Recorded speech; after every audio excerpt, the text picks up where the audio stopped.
Bagong boyfriend ni Max Collins, agaw atensyon. Max, ganito pala kagwapo at kayaman ng bagong boyfriend.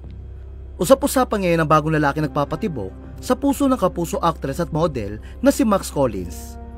Matatanda ang pre-women o single na ulit si Max.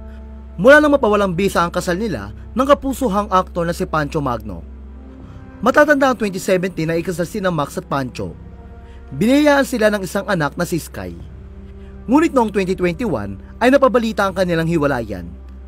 Hanggang December noong nakaraang taon ay kinumpirma ni Max na legally separated o divorce na sila ni Pancho. Pwedeng mag-file ng divorce si Max dahil isa siyang American citizen. Samantala, makalipas nga ang ilang buwan ay usap-usapan na may bago ng boyfriend si Max.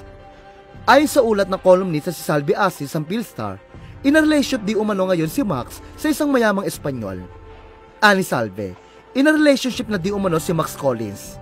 Isang rich Spanish guy nga raw ang bagong karelasyon ng kapuso actress, na madalas ngayon sa abroad base sa kanyang mga post sa social media. Samantala, kasunod dito ay trending naman ngayon ang videos ni Max na nagbabakasyon sa Bohol kasama ang rumored Spanish boyfriend niya.